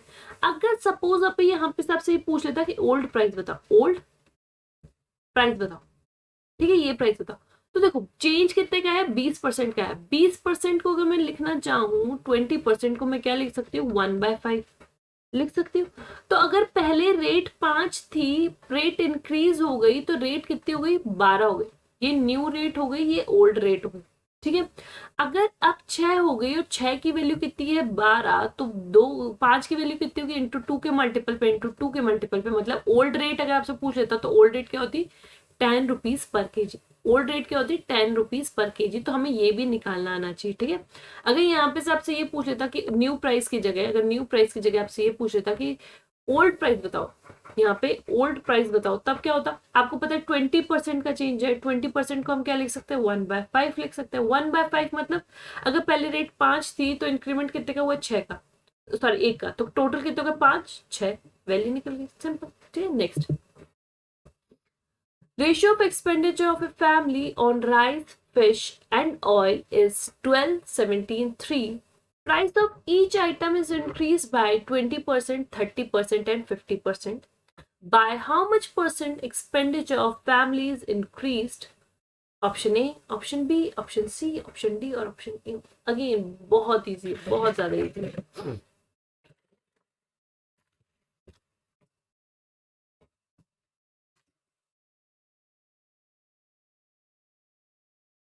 फटाफट से आंसर बताइए कि यहाँ पे आंसर क्या आएगा। राइस, फिश एंड ऑयल, इन तीन पे हमें डील करना है। हमें रेशियो दे रखा है, रेशियो ऑफ एक्सपेंडिचर दे रखा है, प्राइस इस हिसाब से इंक्रीज हो रही, तो अंतर कितने का आएगा, बहुत इजी क्वेश्चन है।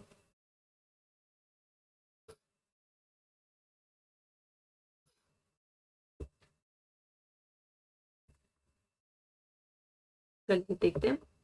And the correct answer is option C. कैसे, देखो, rice, fish, oil, expenditure ratio की बात करें तो 12, 17 और 3। क्या अगर मैं इसको 120 रेशियो, 170 रेशियो 30 लिख दूं तो कोई दिक्कत होगी, नहीं। मैंने सिंपली 10 से मल्टीप्लाई कर दिया। मैंने क्यों किया, क्योंकि जब मैं ये रेश इनकी परसेंट इंक्रीज निकालूंगी तब मेरे को दिक्कत ना हो। एक्चुअल की बात करें तो यहाँ पे एक्चुअल कितना है, 320, ठीक है। इंक्रीज हो रहा है कितना, +20%। ये कितना हो रहा है, +30%। ये कितना इंक्रीज हो रहा है, +50%। अब यहाँ पे मैं टोटल लिखने की बजाय सिर्फ उतना अमाउंट लिख रही हूँ जितना इंक्रीज हो रहा है। यहाँ पे कितना इंक्रीज हो रहा होगा, 24 इंक्रीज हो रहा होगा, ठीक है। यहाँ पे बात करें तो कितना इंक्रीज हो रहा होगा, 51 इंक्रीज हो रहा होगा, 30 × 17, ठीक है। 170 डिवाइडेड बाई 100 आप इस तरीके से। यहाँ पे डील करें तो यहाँ पे कितना इंक्रीज हो रहा है, 15। ये मैंने जो अमाउंट लिखा है सिर्फ इंक्रीज अमाउंट लिखा है, टोटल अमाउंट नहीं लिखा है, सिर्फ मैंने इंक्रीज अमाउंट लिखा है, ठीक है। तो इंक्रीज अमाउंट कितना हुआ, इंक्रीज अमाउंट हुआ हमारा 90, ठीक है। अब हमें बताना how much percent, how much percent आपको क्या होता है, यहाँ पे डिफरेंस ही तो लिखना होता है। हाउ मच परसेंट में आप क्या लिखते हैं, difference, final minus initial divided by comparative value. तो डिफरेंस मेरा ऑलरेडी निकल गया। अगर मैं यहाँ पे टोटल निकालती तो सबसे पहले मुझे माइनस करना पड़ता, आफ्टर दैट कैलकुलेट करती, तो मैंने उस चीज को अवॉइड किया। यहाँ पे सिंपली मेरे परसेंट पे डील करनी है, परसेंट पे डील करनी है तो डिफरेंस कितना है, डिफरेंस है 90। किस पे कंपेयर करना है, 320 इंटू 100। सिंपली आप जब इसे सॉल्व करेंगे आपके पास क्या आएगा, 225 डिवाइडेड बाय 8, जिसे आप और सिंप्लीफाई करके क्या लिख सकते हैं, 28 1/8%, 28 1/8%। आपका करेक्ट आंसर क्या होगा, ऑप्शन सी। मैंने यहाँ पे क्या किया, मैंने यहाँ पे इंक्रीज अमाउंट सिर्फ इसलिए लिखा ताकि मुझे यहाँ पे डिफरेंस ज्यादा कैलकुलेट ना करना पड़े। पहले मैं यहाँ पे पूरा लिखती फिर सब्ट्रैक्ट करके 19 फाइंड आउट करती, तो इससे बेटर है मैंने डायरेक्टली वही अमाउंट फाइंड आउट कर लिया जो मुझे यहाँ पे लिखना था। सिंपली हमें परसेंट निकालना था, हाउ मच परसेंट इंक्रीज, तो कितना इंक्रीज हुआ, किस पे इंक्रीज हुआ, इनटू 100। सिंपल, ठीक है। Next, raw material and manufacturing cost are 70% and 30% of total cost. The price of raw material and manufacturing cost is increased by 20% and 40%. Profit percent is 14 to by 7% of raw material and the selling price is increased by 80%. Find the new profit percent. बहुत easy question, फटाफट से बताइए answer क्या होगा।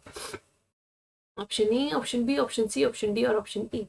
ध्यान रखिएगा कि इसी तरह के क्वेश्चन हमसे पूछे जाते हैं, इसी तरह के क्वेश्चन हमारे गेट में आते हैं। आप प्रीवियस ईयर क्वेश्चन भी उठा के देख सकते हैं, इसी तरह के क्वेश्चन हमसे पूछे जाते हैं, तो हमारी प्रिपरेशन भी इसी लेवल की होनी चाहिए। साथ ही साथ यहीं पे हम थोड़ा बहुत ईएससी के लेवल का भी करें ताकि हमारे पास जो हमारे पास बहुत कम गैप रहेगा उसमें हमारे पास ज्यादा बर्डन ना रहे, क्योंकि पैटर्न इसी तरह का आपको भी पता है, गेट का लेवल धीरे धीरे इंक्रीज हो रहा है, तो हमें उसी के हिसाब से प्रिपरेशन करनी चाहिए, ठीक है। And the correct answer is option B. The correct answer option B. कैसे, देखो टोटल कॉस्ट क्या है, टोटल कॉस्ट है रॉ मटेरियल की कॉस्ट प्लस मैन्युफैक्चरिंग कॉस्ट, ठीक है। पहले कितनी है, इसकी है 70, उसकी है 30%, तो टोटल कॉस्ट कितनी होगी, टोटल कॉस्ट होगी 100। यहाँ पे मुझे क्या दे रखा है, प्रॉफिट परसेंट इज कितना, 14/7% ऑफ आर एफ। 14/7% को अगर मैं देखती हूँ तो मुझे एक ही चीज याद आता है, दैट इज 1/7। तो अगर 70 का 1/7% प्रॉफिट है, मतलब 10 रुपीज प्रॉफिट है, तो टोटल कॉस्ट अब कितनी आ गई, सेलिंग प्राइस की अगर मैं बात करूँ तो सेलिंग प्राइस आ गई 110 रुपीज। 110 रुपीज अगर 100 रुपीज की टोटल कॉस्ट है, 10% मेरा प्रॉफिट है, तो प्रॉफिट टोटल सेलिंग प्राइस क्या होती है, सेलिंग प्राइस होती है कॉस्ट प्राइस प्लस प्रॉफिट। तो अगर मेरी कॉस्ट प्राइस 100 है और मेरी प्रॉफिट 10 है, तो सेलिंग प्राइस कितनी होगी, 110। अब हमें यहाँ पे क्या बोला कि द प्राइस, इसकी प्राइस मतलब 70 की प्राइस अब इंक्रीज हो गई, कितनी हुई, 20% से इंक्रीज हुई, और ये कितने से इंक्रीज हुई, ये 40% से इंक्रीज हुई।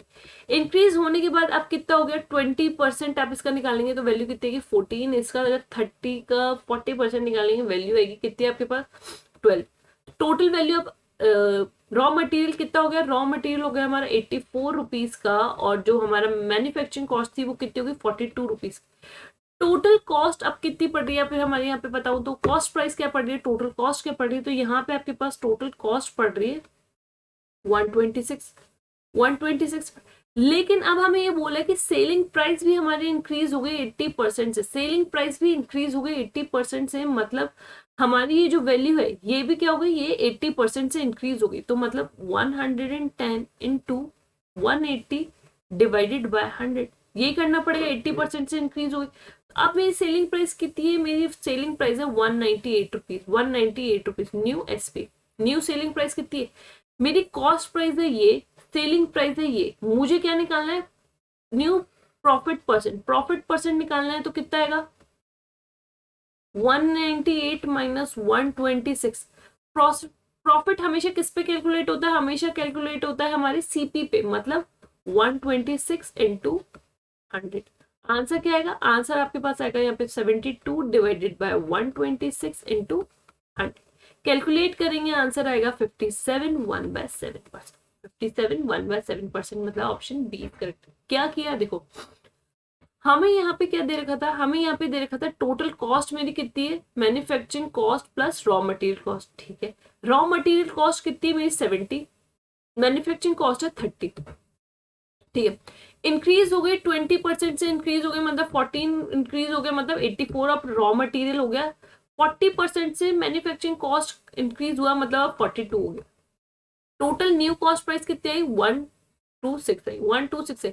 पहले कितनी थी, 100 थी। अब हमें ये बताया कि जब मेरी 100 कॉस्ट प्राइस थी तब मेरा प्रॉफिट परसेंट कितना था, 14/7% ऑफ आर एफ। जितनी भी मेरे रॉ मटेरियल था उसका 14/2% था। तो पहले प्रॉफिट कितना था, पहले प्रॉफिट था मेरा 10 रुपए का। अगर 100 रुपए मान के चल रही हूँ तो 10 रुपए का प्रॉफिट था। तो पहले एसपी मेरी कितनी थी, 110 रुपए। अब हमें क्या बोला कि जब ये इंक्रीज हुआ, रॉ मटेरियल और मैन्युफैक्चरिंग कॉस्ट की प्राइस इंक्रीज हुई, तब जो मेरी सेलिंग प्राइस है वो भी 80% से इंक्रीज हो गई। जब पहले सेलिंग प्राइस मेरी 110 थी और 80% से इंक्रीज हुई, तो न्यू न्यू एसपी मेरी कितनी हो गई, न्यू एसपी हो गई मेरी 198 रुपीज। 198 रुपीज हो गई। तो ऐसी कंडीशन में मुझसे पूछा न्यू प्रॉफिट कितना होगा, प्रॉफिट कितना, तो कॉस्ट प्राइस है, सेलिंग प्राइस है, हमें क्या निकालना है, प्रॉफिट निकालना है। तो डिफरेंस डिवाइडेड बाय सीपी, क्योंकि हमेशा जो प्रॉफिट निकलता है वो किस पे निकलता है, कॉस्ट प्राइस पे ही निकलता है। Divided, simply divide into 100। Answer आ गया 57, 1/7%। ठीक है, चलिए next. If the income tax is increased by 19%, then the net income is decreased by 1%. Find out the tax rate. Find out the income tax rate. If the income tax is increased by 19%, then the net income is decreased by 1%.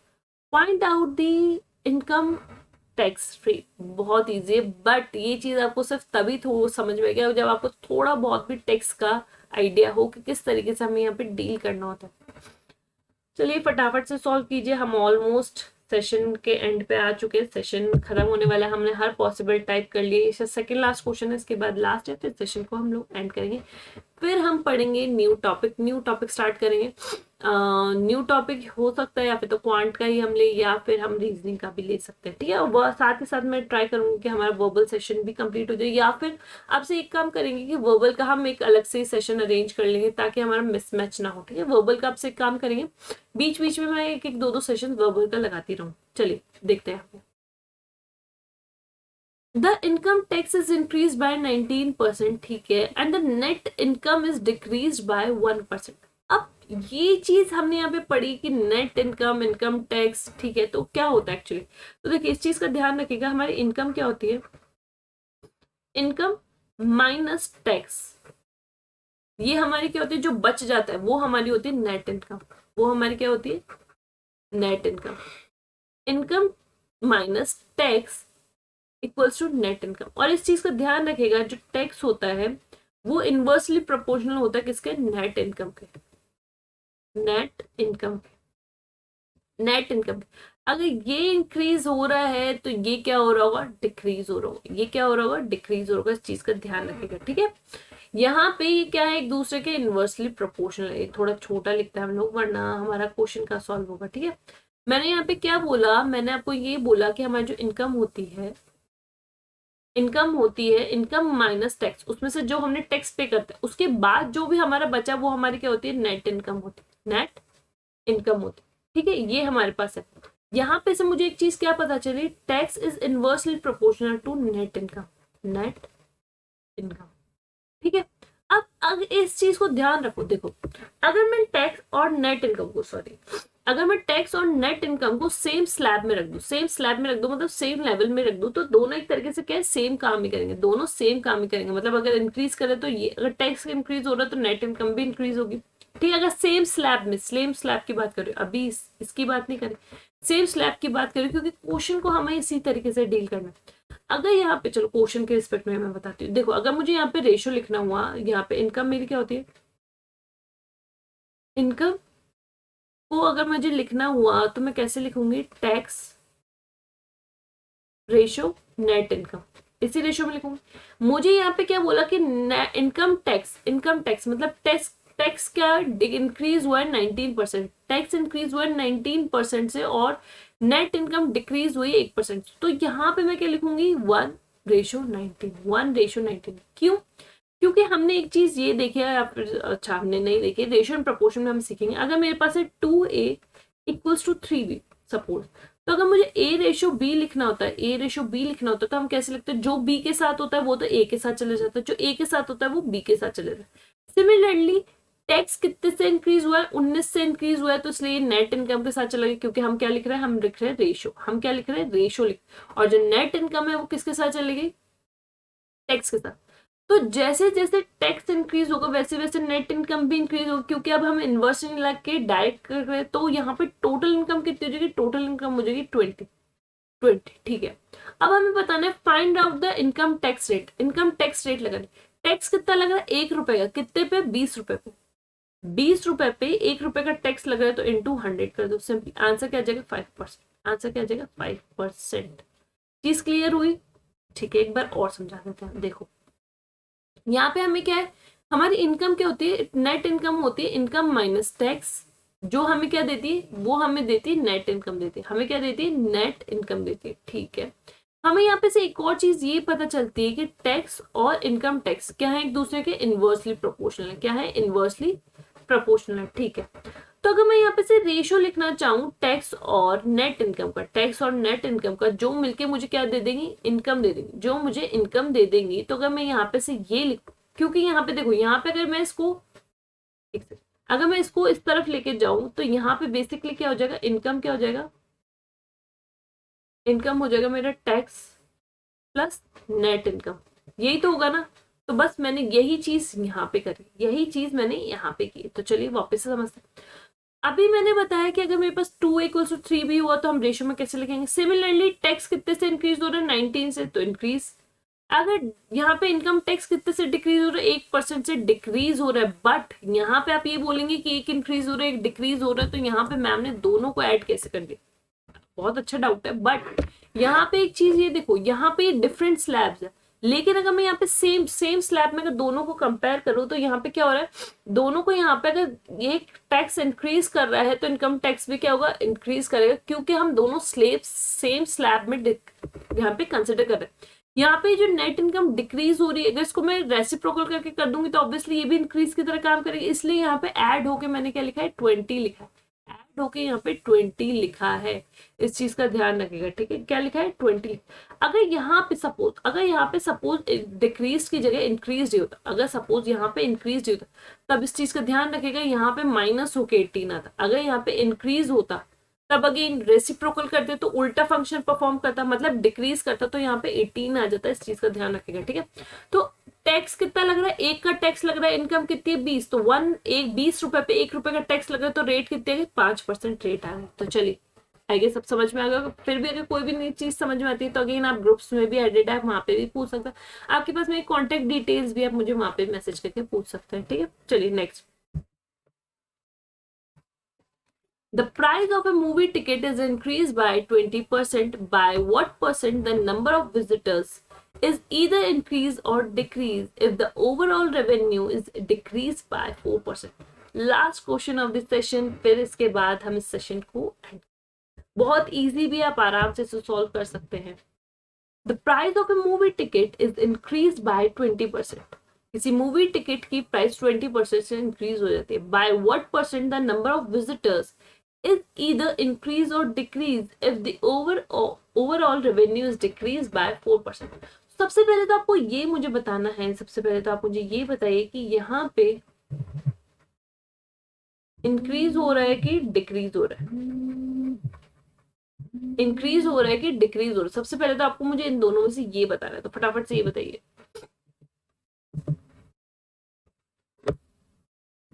जी हाँ, बिल्कुल क्या हो रहा है, decrease हो रहा है। क्या हो रहा है, यहाँ पे आप ओवरऑल पढ़ के भी बता सकते हैं कि जब हमें ओवरऑल डिक्रीज हो रहा है तो ऑब्वियसली बात है हमें यहाँ पे क्या हो रहा है, डिक्रीज हो रहा है। निकालेंगे कैसे, ठीक है। अब देखो पहले टिकट कितने था, पहले 100 रुपए का टिकट था, अब कितने का हो गया, 120 रुपए का टिकट हो गया, क्योंकि 20% की रेट बढ़ गई, ठीक है। अब यहाँ पे एक चीज का ये देखो, रेवेन्यू कैसे जनरेट हो रहा होगा, ओवरऑल रेवेन्यू कैसे जनरेट हो रहा होगा। यहाँ पे अगर हम रेवेन्यू की बात करें, रेवेन्यू या फिर हम बोल सकते हैं एक्सपेंडिचर कैसे जनरेट हो रहा होगा, तो जितने विजिटर्स आ रहे होंगे, जितने विजिटर्स आ रहे होंगे और उतने ही कितने टिकट बिक रहे होंगे, जितने ही टिकट, या फिर हम इसे क्या बोल सकते हैं, प्राइस, और जितने विजिटर्स आ रहे होंगे, विजिटर्स आ रहे होंगे, या फिर हम इसे क्या बोल सकते हैं, क्वांटिटी बोल सकते हैं। ये चीज को ध्यान रखिएगा, ये आपके आगे भी कई सेशंस में काम आ सकता है। हमारा टोटल एक्सपेंडिचर क्या होता है, price into quantity, price into quantity. या फिर रेवेन्यू यहाँ पे जो जनरेट हो रहा है किसकी वजह से हो रहा है, जितने टिकट बिके, टिकट कितने बिकेंगे, आएंगे जितने विजिटर्स आएंगे, मतलब डायरेक्टली प्रोपोर्शन, ठीक है। हमें यहाँ पे क्या हुआ कि ओवरऑल, लेकिन ओवरऑल जो रेवेन्यू है वो 100% ना होके मेरा कितना रहा, सिर्फ 96% ही रहा। क्यों? क्योंकि 4% का डिक्रीमेंट हुआ, ठीक है। इतना है क्वेश्चन में यहाँ पे। अब हमें पूछा इंक्रीज और डिक्रीज कितना हुआ होगा, कितने परसेंट से, तो हमें ये तो पता चल गया डिक्रीज हुआ है, कितना हुआ है ये तो पता चल गया डिक्रीज हुआ है, बट कितने का, डिफरेंस कितने का आ रहा है। यहाँ पे डिफरेंस की बात करें, डिफरेंस आ रहा है 24%। 24% का किस पे आ रहा है, किस पे आ रहा है, 120 पे आ रहा है, क्योंकि जो अब हमारी न्यू प्राइस है वो कितनी है, 120 है। तो 24/120 इंटू 100, सिंपली हमें ये सॉल्व करना था, और आंसर क्या आता आ जाएगा, आपका आंसर आ जाएगा 20%। 20% डिक्रीमेंट हुआ। ओवरऑल विजिटर्स कितने डिक्रीज हुए, 20% डिक्रीज हुए। आपको ये पता है, आपको ये पता है कि जब यहाँ पे विजिटर्स और टिकट डायरेक्टली प्रोपोर्शनल है रेवेन्यू के, तो इन दोनों में से कोई ऑब्वियस सी बात है एक डिक्रीज हो रहा, तभी तो हमारा ओवरऑल रेवेन्यू भी डिक्रीज हो रहा है। तो यहाँ पे हमें ये पता चला कि हमारे यहाँ पे डिक्रीमेंट कितने का हो रहा है, डिक्रीमेंट हो रहा है विजिटर्स का 20% से। कितना डिक्रीमेंट हो रहा है, 20% हो रहा है, जिसकी वजह से मुझे ऑल ओवर डिक्रीमेंट कितना हो रहा है, 4% का हो रहा है। आप इसको इस तरीके से भी निकाल सकते हैं, देखिए 20% का इंक्रीमेंट हो रहा है, ठीक है। आपको याद हो तो हमने एक फॉर्मूला पढ़ा था, मैं पेन का कलर चेंज कर लेती हूँ अगर आपको ताकि कंफ्यूजन हो। आपको याद है हमने एक फॉर्मूला पढ़ा था जिसे हम बोलते थे सक्सेसिव डिस्काउंट, सक्सेसिव अगर हमें डिस्काउंट या फिर परसेंट निकालनी हो तो +-XY डिवाइडेड बाय 100, याद है ये पढ़ा था, ठीक है। ऑल ओवर हमारा कितना डिक्रीमेंट हो रहा है, 4% का डिक्रीमेंट हो रहा है। तो यहाँ पे ऐसी क्या वैल्यू में लिखूं, क्या वैल्यू लिखूं कि ऑल ओवर, मेरा ऑल ओवर यहाँ पे क्या लिखूं, ऐसा ऑब्वियसली बात है माइनस, क्योंकि यहाँ पे आपका आंसर आना चाहिए -100/4/100। तो यहाँ पे आपको पता है 20 लिखेंगे तभी तो 20 इंटू 20, -20 इंटू 20 डिवाइडेड बाय 100 आपको क्या देगा, -4/100 देगा।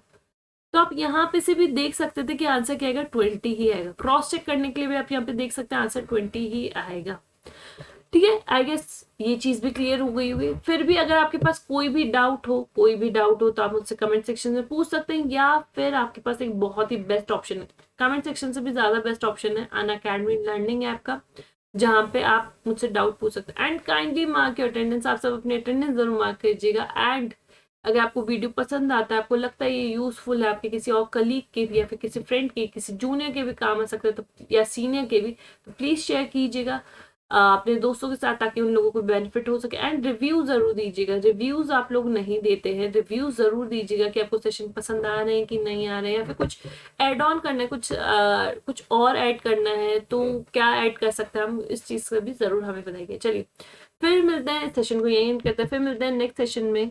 उससे पहले आप ऐसे बहुत सारे सेशन ज्वाइन कर सकते हैं हमारे प्लस या आइकॉनिक पे। अगेन आपको यहाँ पे डिफरेंट ऑफ भी मिलते हैं, जिससे आप कोड अप्लाई करके, that is AAISHUE code apply करके भी आप इससे ज्वाइन हो सकते हैं।